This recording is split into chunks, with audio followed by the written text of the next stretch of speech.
Привет всем! С вами Manoj и Aparna. И добро пожаловать в Uzbekistan. This episode is going to be in English, but give me 2 minutes to show off my Russian skills, and after that I will switch to English. Да, говорю чуть-чуть по-русски, говорю очень плохо, но я могу обсуждать. Но в Узбекистане люди говорят по-узбеки. Узбек язык – это языка турецкая семья. Но благодаря СССР много людей, почти все люди здесь умеют говорить по-русски. Сегодня утром, рано утром, мы поели в Ташкенте. Таш в русском языке значит камень. Кент значит город. Ташкент – это город камня. Туркча çok kolay, Ruscha çok zor. Да, это правда. That's where Uzbekistan is located on the map. It is just a short 3-hour flight to Tashkent from Delhi. Uzbekistan is a doubly landlocked country. What that means is that every country that borders it is also landlocked. So you need to cross 2 international borders to get to the open seas. As of 2024, there is just one other country that shares this fate, and that country is Liechtenstein. Hello folks, so it's day 1 from Uzbekistan and we are in Tashkent. So it's a Monday and all the sites are closed. So we did a day trip to Chimgan Mountains. Backing up to the morning, we took this taxi to the Chimgan Mountains. That is located about an hour and a half northeast of Tashkent. These mountains continue as the Chatkal Mountains into Kyrgyzstan and is part of the larger Tian Shan geographic region. This is one of the 7 UNESCO World Heritage Sites of Uzbekistan. The highlight was this pristine Charwak lake. The name Charwak comes from the Indo-Persian word Charbagh, which means 4 gardens, a garden style that originated in Persia. The lake is man-made, created by the Charwak Dam built in 1964. Near the lake, there are these ancient petroglyphs that date back to between 40,000 to 100,000 years ago. By the way, did I say the lake was the highlight? Sorry, I take that back. The highlight was the lunch we ate at this dhaba. This is Samsa, the father of our samosa. The original came from Middle East, and we are the only culture to fry it. Everybody else bakes it. And this is baked in a clay oven called tandoor. Tandoor and tandoor both come from Arabic tannoor, the original clay oven. This is the famous naan, the Uzbek naan. And our naan and Uzbek naan both came from Persia. Naan just means bread in Persian, and paneer just means cheese in Persian. Those 2 words came from Persia. Yeah, the samosa was very good. Actually, it was very close to our veg puff because the outer was not fried, it is baked. And the naan was a little different. It was more closer to bread, but very tasty.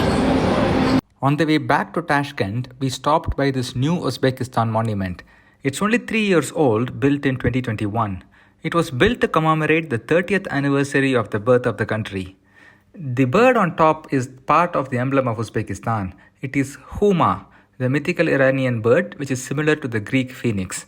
It is believed that the bird always remains in flight throughout its life, going up in flames when it dies.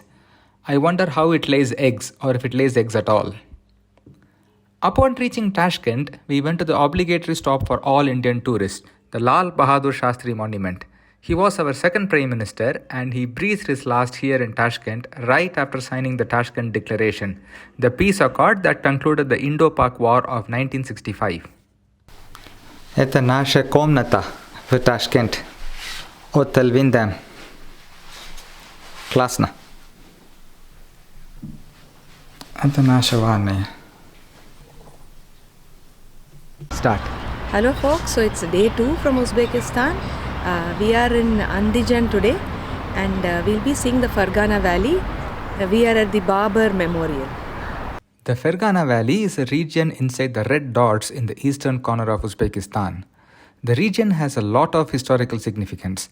In 1861, the Civil War breaks out in America, and that cuts the cotton supply to the world market in half. Russia was buying all of its cotton from the US. They now needed a new source, and Fergana Valley had the necessary conditions for growing cotton. This is the reason why Russia started its occupation of Central Asia in 1864. and they planted cotton all over Fergana. By the 1490s, the vast empire that Amir Timur founded had been carved into several small principalities divided among his various descendants.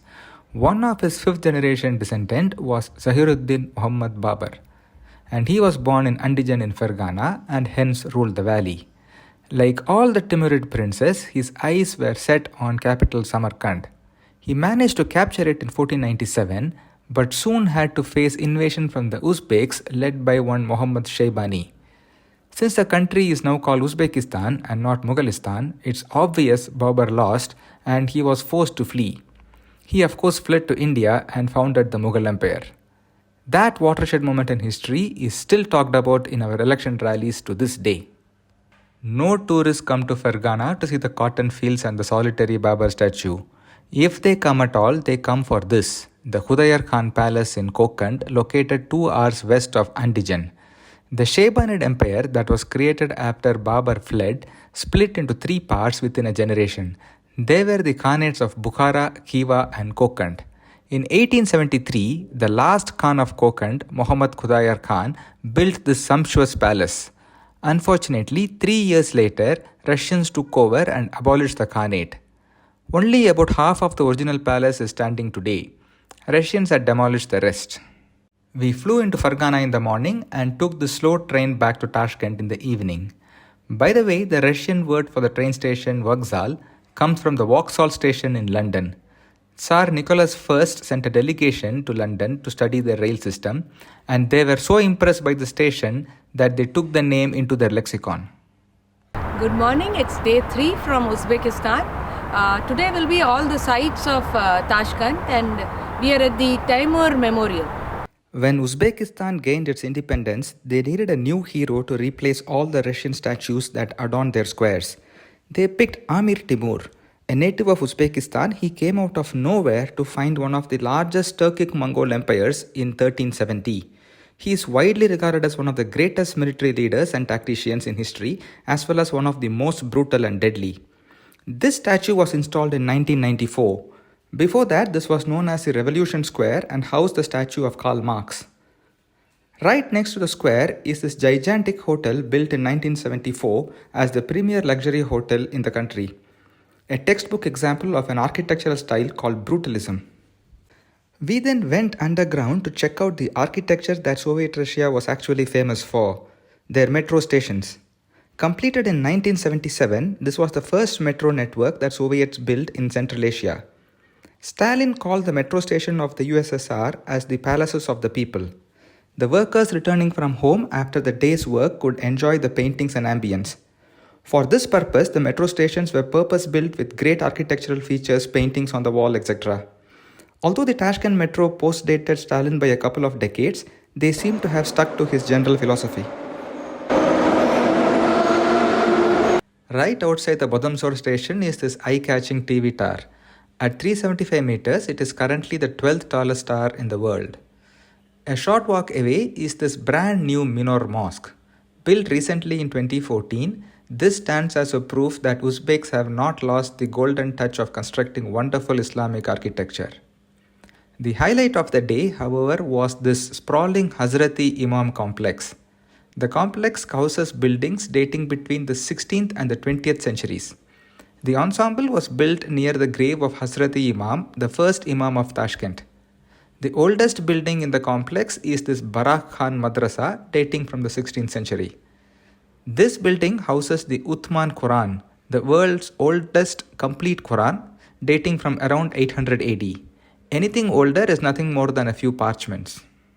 The penultimate stop for the day was this Kukeldash Madrasa, built in 1570 by the Shaybanid ruler Devrish Sultan. This madrasa is still functioning. It was strange walking around taking pictures while the students were attending classes on the inside. The last stop, the Assumption Cathedral. Note that the Russia which took over Central Asia was the Tsarist Russian Empire and not USSR. Therefore, religion was not a taboo. This was built in 1871, almost as soon as Russia got a foothold here. The cathedral had some fantastic frescoes on the inside. This is the first time for us in a Russian Orthodox church. Lunch was this excellent brinjal salad and pasta, and we got to taste the famous Uzbek sladki chai, extremely sweet tea, a regular feature during our meals here on in Uzbekistan. In the evening, we caught this high-speed Afrasiyab train to Samarkand. Tashkent Samarkand is about 310 kilometers and the train covered it in 2 hours with one stop in the middle. Good morning, it's day 4 from Uzbekistan. We are at the Registan Square at Samarkand. Today will be all sights of Samarkand. Here it is, the top attraction in all of Central Asia, the Registan Square. Nothing prepares you for the first sight. It is barely visible from across the road and it suddenly pops up in full glory as you enter the viewing platform. 3 grand madrasas stand facing each other around a large square, their sheer size dwarfing everything in their vicinity. They date from the 15th to the 17th centuries towards the end of Samarkand's long history. Samarkand dates back to about 8th century BC when it was part of an ancient Iranian civilization of Sogdia. Cyrus conquered the region in 5th century BC and made it part of the Achaemenid Empire. A couple of centuries later, Alexander's conquest added these to the Hellenistic domain. The Göktürks, Samanids, and the Karakhanids were the most notable of the empires that followed. In the early 13th century, Genghis Khan bulldozed everything during his infamous conquest. A century later, Amir Timur rose from nowhere to find the great Timurid Empire. Amir left a trail of destruction everywhere else. His infamous sack of Delhi would be one of the saddest moments in our history. But here he built up Samarkand and turned it into the masterpiece that we know it today. He forced artisans and engineers of all the conquered lands to settle in Samarkand and ushered what we now call as the Timurid Renaissance. And Registan is its crowning glory, and it is truly sublime at night when it is illuminated by the night lighting. A short distance away is Gur-e-Amir, the final resting place of Amir Timur. In June 1941, Russian scientists opened the tomb and confirmed that Timur was indeed lame, and the skull they found was used to create the current Wikipedia image of the Amir. Hence, as long as he did not have any of those chubby cheeks, dimpled chin, rosy lips, eyes so blue, this is as close to a real-life photograph of the man that we can get. There is also a story that says that there was a curse written on the inside of the tomb which said whoever opens the tomb will face a more terrible invader than Timur. And within a week, Hitler invaded Russia. All good stories are ruined by an ugly fact. Everything about the story is true except that there was no actual curse written on the tomb. This is Bibi Khanum Mosque, considered to be the masterpiece of Timurid Renaissance. The mosque was built by Timur and completed in 1404. It is named after his wife Sarai Mulk Khanum, a princess of Mughalistan by birth. Mughalistan is a neighboring khanate to the east of the Timurid Empire. The entire mosque is quite imposing and the scale staggering. It was one of the largest mosques when it was completed, and it was entirely funded by the money Timur looted from Delhi. This stunning ensemble of mausoleums is called Shahi Zinda. The name means the living king in Indo-Persian. But don't worry, no one buried here is still alive. The name refers to the central tomb, that of Qasim ibn Abbas, a cousin of the Prophet who came here in the 7th century to spread Islam. Most mausoleums here date from the 11th to the 15th centuries. There are also some 19th century additions. The tile work here is the richest in all of Uzbekistan. Ulugh Beg was the grandson of Timur and also the 3rd Timurid Sultan, but he had an evening job. He was a mathematician and an astronomer. He had built one of the 3 madrasas in Registan and also taught there. He built a big observatory here in Samarkand, but nothing of the original observatory has survived except for this small portion of a large sextant. The data he collected was used by none other than Tycho Brahe a century later. Next up, the Afrasiyab Museum. In the 7th century AD, Samarkand was ruled by one Ikshid dynasty. They were the vassals of the Göktürks. During their rule, around 650 AD, this stunning mural called the Painting of the Ambassadors was created. This is a very rare example of Sogdian art that has survived the Mongol destruction. The mural depicts ambassadors from various kingdoms bringing gifts and tributes to the Ikshid king Varhuman. And of course, in between all this sightseeing, there was lunch. What we ordered was a traditional Uzbek food and probably the only vegetarian food they have. So it was potato paste and bulgur. It was quite delicious. Это наша комната в Самарканд. Отлично. Красивая. Это ванная. Достаточно большой. Good morning. It's day 5 from Uzbekistan. We are driving from Samarkand to Bukhara today. And on the way, we've stopped at a viewpoint. This is the route we took yesterday, Tashkent, Samarkand. Today, as Aparna said, we hired this taxi to drive us to Bukhara via Shahrisabz. And this is the route that we took today. The viewpoint that Aparna referred to is between Samarkand and Shahrisabz. The viewpoint offered incredible views of the surrounding hills. At the viewpoint, there were several shops selling kurut, dried yogurt balls. For the first time in our lives, we were seeing such a thing. They were also selling aloo Bukhara. Yes, we got these dried apricots and plums from Bukhara and hence this name in our languages. Quite delicious. This is Shahrisabz. The name is Persian and not Hindi. So green city and not vegetable city. Sabz means green in Persian. This was the birthplace of Timur and he wanted the capital to be shifted here from Samarkand. In order for that to happen, he needed a palatial residence. So he commissioned this, Aksaray or the White Castle in Turkic. This palace took 24 years to complete and it only got done months before Timur's death. So the capital was never shifted here. In the 16th century, the Shaybanids attacked Shahrisabz and razed it to the ground. So all that remains of the castle are these gigantic 38-meter tall walls. There are a couple of monuments nearby that are worth a visit. First is this Kok Gumbaz Mosque, built by Ulugh Beg in 1437. In front of the mosque, there are a couple of mausoleums, the final resting place of one Sheikh Shamsuddin Khulol, the spiritual leader of Timur. The second monument is Dorus Siadet, which is also a mausoleum complex, and the tall tomb seen here belongs to Jahangir, Timur's favorite son who died at the age of 22 when Timur was still alive. Good morning, folks. So it's day 6 from Uzbekistan and we are in Bukhara and today is all sights of Bukhara. Bukhara's history is similar to that of Samarkand. Since Samarkand was the preferred capital of the various empires that ruled this region, Bukhara generally played the second fiddle. That arrangement flipped twice. First in the 10th century when the Samanids made Bukhara their capital. Next in the 17th century when the Shaybanid Empire split into three and Bukhara became the capital of the Khanate of Bukhara. Unlike Samarkand, which was all Timurid architecture, most of Bukhara's monuments date from the Shaybanid Khanate period. There is only one solitary madrasa by Ulugh Beg that belongs to the Timurid era. Bukhara has way too many sites to list them in detail. Visuals of the less important sites have been rolling so far. Now on to the highlights. First of these is the Ark of Bukhara. This fort is the oldest surviving structure in the city. It dates back to at least 5th century AD. The famous Battle of Golzarain was fought outside these massive walls. That was the battle where the Goktuks defeated the Hephthalites, bringing an end to the Huns. The Ark houses the 18th century Jom Mosque with some intricately carved wooden columns. The coronation court is the oldest part of the Ark, and the last coronation was done in 1910. The fort offers the best view of Bukhara from its ramparts.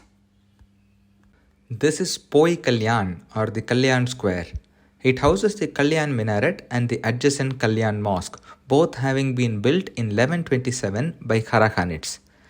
These were constructed on top of earlier Buddhist structures and hence the Sanskrit name Kalyan.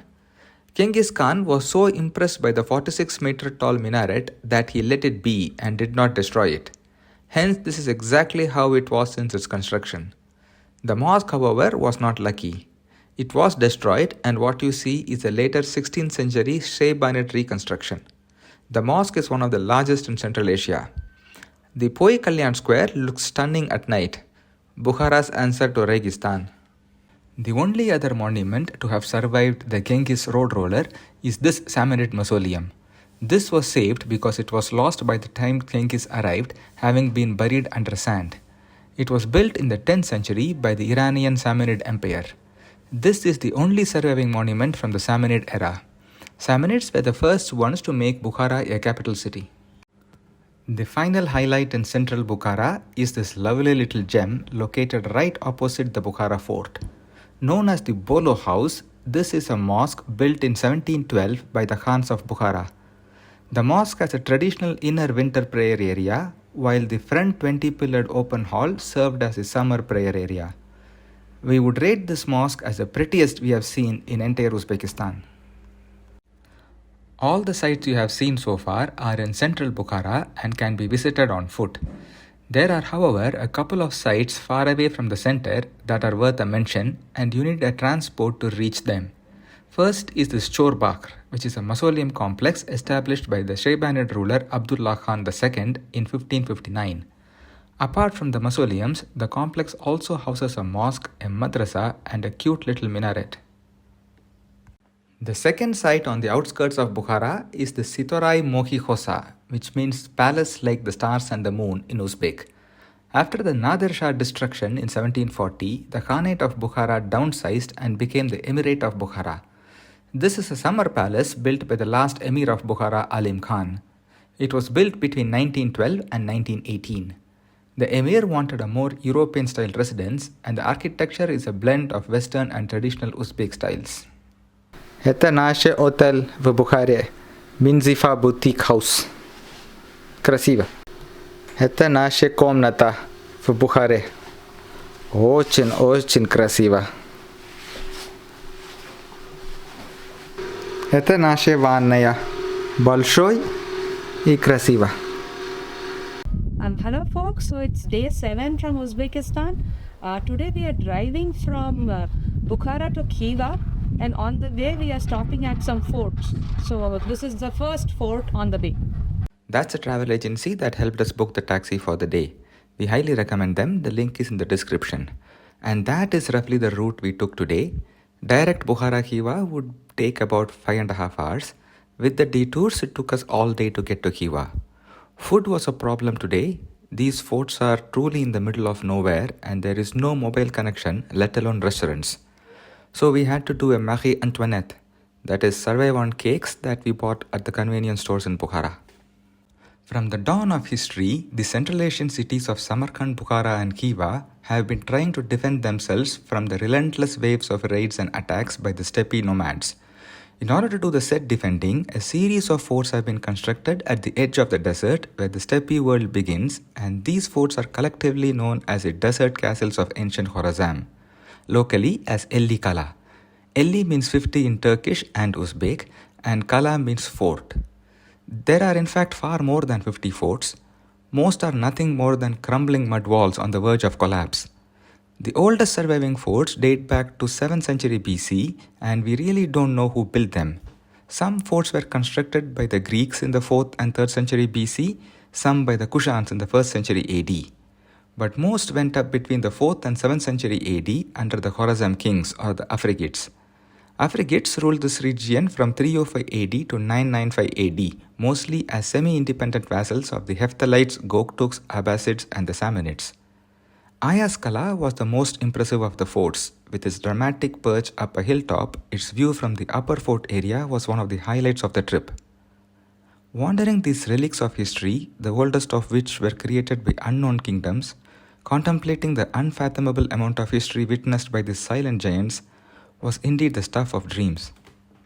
On the way to Khiva, we went past a small town called Biruni, home to one Abu Rayhan Muhammad ibn Ahmad al-Biruni.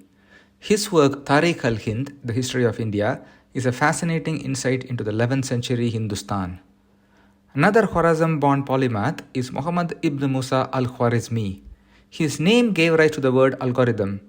His seminal book Al-Jabr, a treatise on calculation by completion and balancing, gave rise to the word algebra. Good morning. So it's day 8 from the trip, and we are in Khiva. Today will be all the sites of Khiva. Khiva was the third and the last of the legendary Sogdian Silk Road cities that we visited, and it was quite different from the other two. Firstly, there is hardly anything that is older than the 18th century. Khiva was destroyed by Genghis, bulldozed by Timur, and pulverized by Nader. It's a testimony to human endurance that a city of any sort is standing here at all. Secondly, the entire old town occupies a small area inside the Elli Qala, making it a pleasurable open-air museum to roam around. Most buildings here have been repurposed as museums, restaurants, hotels, or shopping area. But things are so well done that nothing seems jarring or out of place. The fact that wife can shop while you can simply look up to enjoy 200-year-old tile work is simply priceless. And lastly, it had the best vegetarian food by far in all of Uzbekistan. Every restaurant had a dedicated vegetarian choices, and it was only here that we could taste vegetarian versions of traditional Uzbek dishes like manti, pulav, and lagman. There are a couple of things that sort of dates back before the 18th century. First are these walls of the fort inside which Khiva is located. The walls date back to the Khwarazm period around 4th to 5th century AD. But most of what you see today is indeed from the last 2 centuries. But at its core is something ancient. The massive walls are 10 meter high, 6 meter thick, and over 6 kilometers in perimeter. The second is the Jom Mosque, which dates back to the 10th century. It is famous for these 212 intricately carved wooden columns. 6 of these are original, dating back to the 10th century. The mosque was extensively rebuilt in 1788. The adjacent 47 meter tall Juma minaret also date back to 1788. The Islam Khoja Madrasa and the adjacent minaret were both built in 1910, making them one of the newest monuments in Khiva. They were built by Islam Khoja, the father-in-law and the prime minister of Isfandiyar Khan, the 53rd Khan of Khiva. The 57 meter tall minaret is the tallest in all of Uzbekistan. A 170-odd steep steps take you to the top, and you get to enjoy this splendid view of Khiva.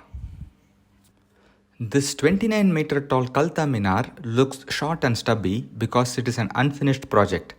The original intention was to build the world's tallest Minar. The record holder was, and still is, India's 73 meter tall Qutub Minar. The project was started by Muhammad Amin Bahadur Khan in 1852 and abandoned 3 years later when the Khan was killed in a battle. This is Pahlawan Muhammad Mausoleum. Pahlawan is Uzbek for Pahalwan or wrestler. His life spanned from 1247 to 1326, and apart from being a wrestler, he was a Sufi saint, a poet, and a healer. His tomb is still a sacred pilgrimage site for the locals.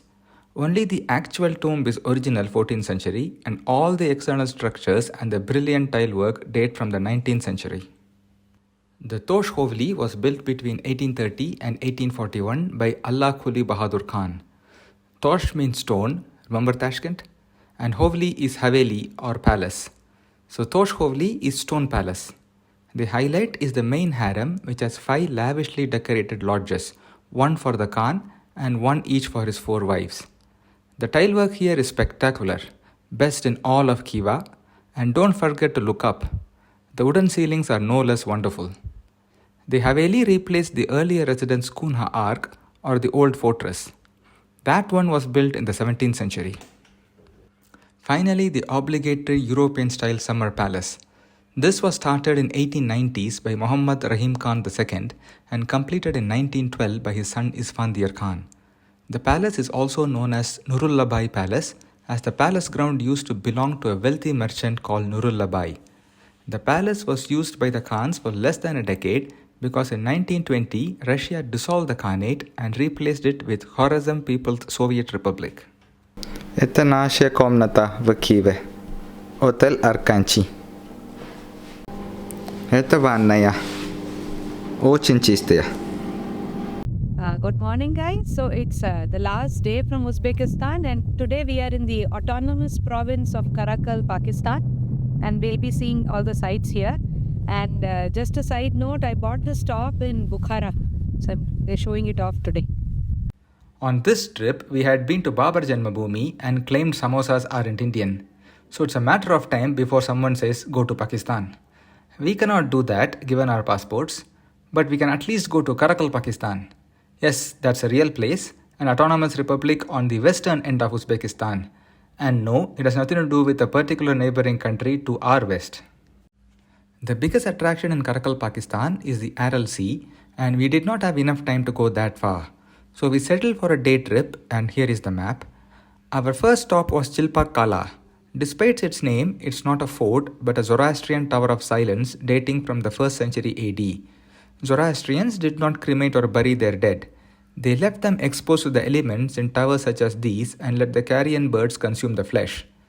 We got our first footage of the legendary Amudarya from the top of the Elli Qala. Known to the west as the Oxus, this was traditionally considered the boundary between Persia and Central Asia. We have now reached Nukus, the capital of Karakalpakistan. When the USSR started censoring art in mid-20th century, one Igor Savitsky decided to smuggle them out for safekeeping. He couldn't take them out of USSR, so he had to settle for some unknown corner inside it.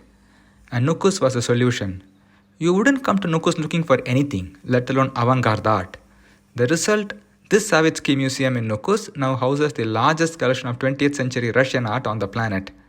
And you have been seeing the footage of some of its collections. It was indeed a treat and privilege to see these vibrant paintings in real life.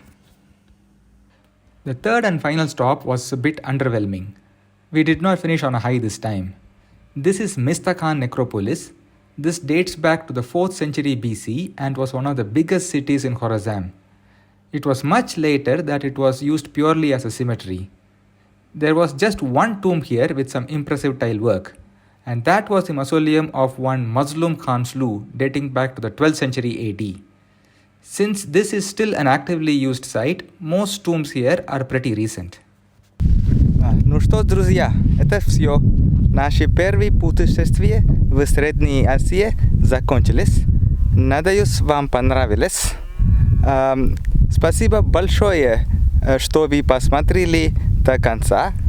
Сейчас Aparna буду говорить о 10 самых отличных достопримечательностей в Узбекистане. По-нашему, конечно. At number 10 would be the Aksarai in Shahrisabz. At number 9, Khudayar Khan Palace in Kokand. At number 8, the Hazrati Imam Complex in Tashkent. At number 7, the Elli Qala in Khorizm. At number 6, the Tashkent metro stations.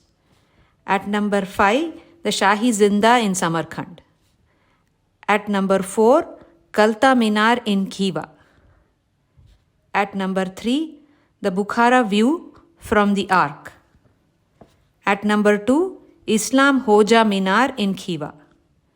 And at number 1 would be the Registan Square in Samarkand. Okay, Aparna, what's your best memory of the trip? I would say walking in those colorful monuments would be very special with all those beautiful tiles. It was actually, we didn't want to leave. They were so good. And then there were locals actually praising my dress and then wanting to click selfies with me. So it was made me feel like a celebrity. So that would be special. And then lastly, all the shopping that I could do. All these places were like adult Disneyland. So Khiva, Bukhara, Samarkand, all these places had wonderful places to shop. So that was another fun experience. Coming to the food, it was a bit hard for vegetarians in Uzbekistan. Mostly we were eating the naan bread, which was a bit hard and dry, along with the podi, the white rice, and copious salad ki chai. But in few places we did get vegetarianized local dishes, and those were phenomenal, especially in Khiva. Khiva had a lot of vegetarian restaurants, restaurants offering vegetarian food. For the first time we tasted the vegetarian plof. That was phenomenal. And samsa. Khiva had a lot of vegetarian samsa with pumpkin and potatoes. That was wonderful. That's it, folks. Until we say hi from some other part of the world. Paka paka. Bye bye.